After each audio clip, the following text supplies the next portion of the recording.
Hello all, new episode of One Could Argue, and it's been a nuts week. This week's been nuts. Like literally yesterday was the last night of the Dreamville camp here at the studio, Tree Sound Studios.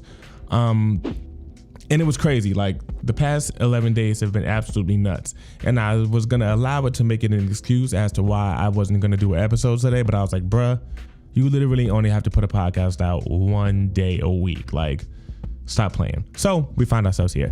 Now, with that being said, the whole reason behind this episode, or the inspiration behind this episode is I came across a tweet from Tillman. And the tweet pretty much said, you know, why do people judge a book by its cover? And in thinking about it from a more literal way, it really made me ponder a few things, because I was like, you know, when you think of the purpose of a book cover, the purpose of the book cover is to let you know what's in the book for the most part, not give you a synopsis of what you're going to expect.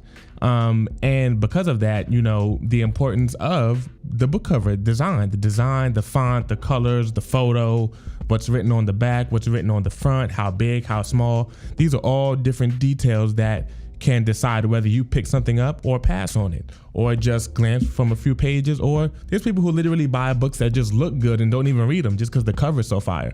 But it really just made me think in regards of applying this to real life.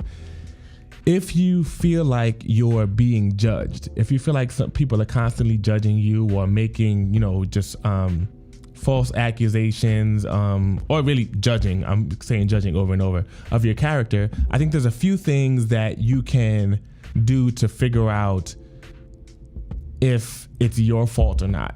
Because at the end of the day, this isn't a conversation about the situations that you can never win, because we all know regardless of what you do, there's always going to be someone who doesn't like you or doesn't like how you look or doesn't like whatever. This isn't about that at all. This is about those other scenarios, which are a considerable amount of them, that you can control. So with that being said, I think the first question to ask if you're someone who's feeling constantly judged is, are you contributing to, or am I contributing to the fact that I'm being judged over and over? So with that being said, I think it's a matter of just looking at what you do. Depending on what you're being judged on, look at your life and see how anything that you're doing could be taken as a contribution to someone making that judgment. So for me, for example, I'm aware that I'm someone who almost always doesn't have shoes on. I'm aware that I'm someone who buys a bunch of the same color shirt and wears it every single day. I'm also aware that that's not necessarily the most conventional thing to do, especially walking around with my shoes off all the time. So with me understanding that, I'm not necessarily gonna go into certain situations and be surprised that I may get a double take, or someone may be like, what the hell? And like look at me kind of crazy because I don't have shoes on. Like, that's to be expected. That's a choice that I consciously made. And I prepare myself to either have a response for that crazy look that someone may give me, or have a response for the question when someone's like, yo, why y'all never wear shoes? Like, that's kind of weird, or whatever. I've prepared myself for it. And I think in doing that, it helps me not feel unrealistic or an outcast. And that's the thing. I said, you can't act like, if you're doing something that sticks out from the norm, that you shouldn't be, attention shouldn't be brought to it, or you shouldn't be criticized, or you shouldn't be necessarily judged for it, because people do have the right to judge. Whether they should or not is a different story, but they will if they feel like it. So that's one. Two, I think it's important to ask yourself if you care enough to change what people are judging you about. If you're someone who's overweight and people are constantly looking at you because you're overweight, or making comments on what you should or shouldn't eat or whatever, you have a choice. I can either go in the gym and work this weight off because I don't want that attention that literally is only coming from me being overweight, or I can strengthen my mental abilities. I can learn how to maneuver around certain conversations or stay out of certain areas that foster the sort of environment that I wouldn't necessarily be comfortable in, or just get better at being more vocal. So when someone says something to me that I don't like in regards of my weight, I'm at you like that, split second. And those are the only real options, because I think if you're not doing that, if you're not determining if you care enough to change it, then you're automatically going to internalize it and put yourself in that victim seat.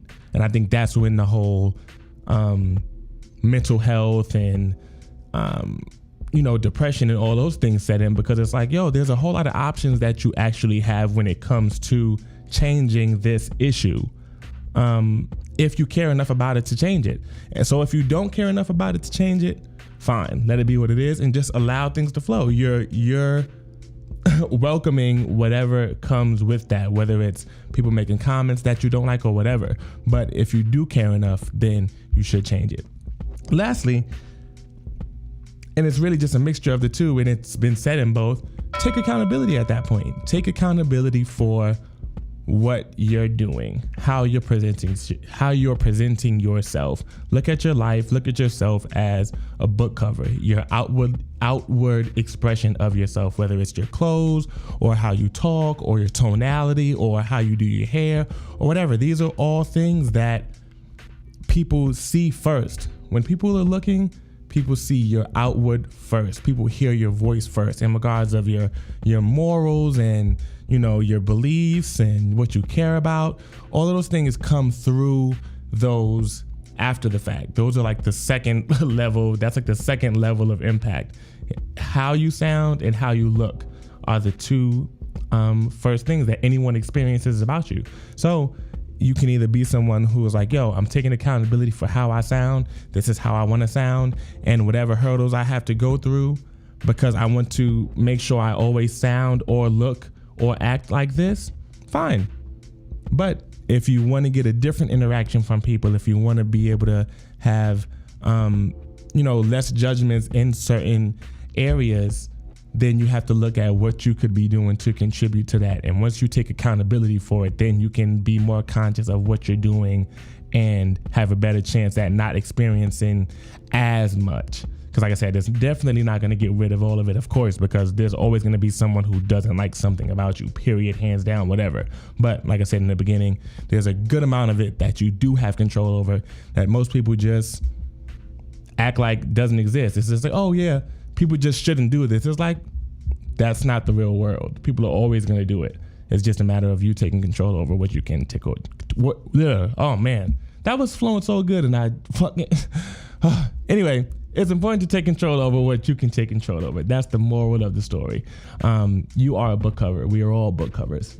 So yeah, on that note, I hope you guys enjoyed the episode. It's been such a great week. I'm super exhausted. After I finished editing this, I'm literally about to eat and take a nap. But follow Dreamville on Instagram. Just take a look. I'm sure if you listen to this podcast, you're probably a fan of hip hop, so which means you've probably been following this whole thing for the past 11 days. But make sure you follow Dreamville on Instagram. Check out all the amazing photos, videos.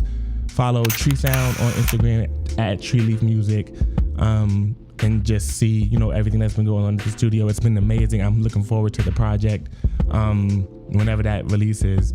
And also follow us on Instagram and Twitter at One Could Argue. And I will see you guys on the next episode. Take care.